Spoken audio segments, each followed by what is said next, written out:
Welcome to my channel వార్తా చర్చ with Sravanthi. Not just news, we discuss it. తెలంగాణలో వైద్య విద్యలో ఒక పెద్ద మార్పు జరిగింది. ప్రభుత్వ వైద్య కళాశాలలో పనిచేస్తున్న పలువురు డాక్టర్లను డిప్యూటేషన్ పద్ధతిలో మిగతా కళాశాలలకు పంపిస్తున్నారు.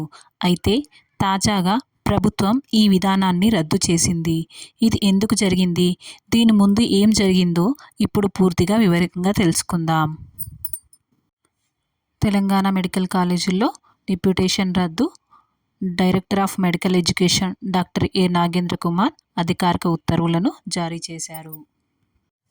డిప్యూటేషన్ అంటే ఒక ప్రభుత్వ ఉద్యోగిని తన క్రమబద్ధమైన పోస్టులో కాకుండా తాత్కాలికంగా ఇంకొక పోస్టులో పనిచేయమని పంపడాన్ని డిప్యూటేషన్ అంటారు.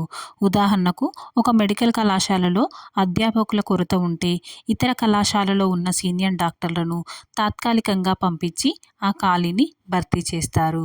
దీన్నే డిప్యూటేషన్ సిస్టమ్ అంటారు. ఇది చాలా కాలంగా కొనసాగుతోంది.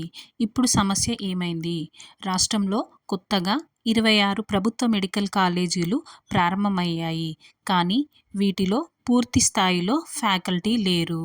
డిప్యూటేషన్ ద్వారా ఇతర కాలేజీల నుండి తాత్కాలికంగా ఫ్యాకల్టీని తీసుకువచ్చారు. కానీ ఎన్ఎంసీ శాస్త్రీయంగా ఇది సరైంది కాదు అని అభిప్రాయపడింది.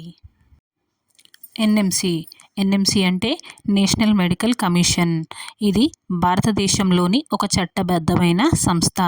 ఇది వైద్య విద్య, వైద్య నిపుణులు, సంస్థలు మరియు పరిశోధనలను నియంత్రిస్తుంది. 25 సెప్టెంబర్ 2020న ఇది స్థాపించబడింది. ఇది మెడికల్ కౌన్సిల్ ఆఫ్ ఇండియా స్థానంలో ఏర్పడింది. నీతి Aayog medical council of India స్థానంలో నేషనల్ మెడికల్ కమిషన్ను ఏర్పాటు చేయాలని సిఫారసు చేసింది. ముందుగా జనవరి 2019లో ఒక ఆర్డినెన్స్ ద్వారా 6 నెలల పాటు స్థాపించబడింది మరియు తర్వాత భారత పార్లమెంట్ ఆమోదించిన శాశ్వత చట్టంగా మారింది.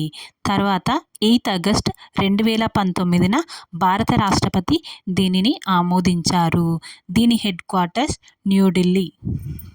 చైర్పర్సన్ బిఎన్ గంగాధర్ గారు.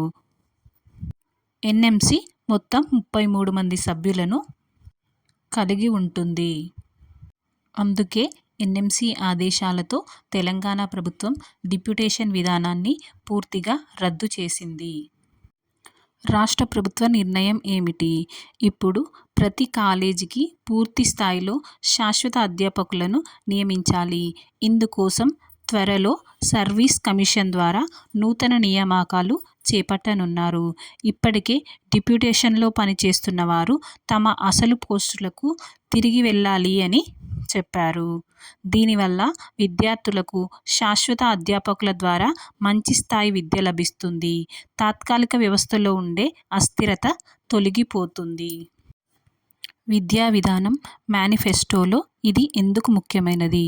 తెలంగాణ కొత్త ప్రభుత్వం, రేవంత్ రెడ్డి సర్కారు శాశ్వత నిపుణులను నియమించి మెడికల్ విద్యను దేశంలో అత్యుత్తమంగా తీర్చిదిద్దాలనే లక్ష్యంతో పనిచేయనుంది.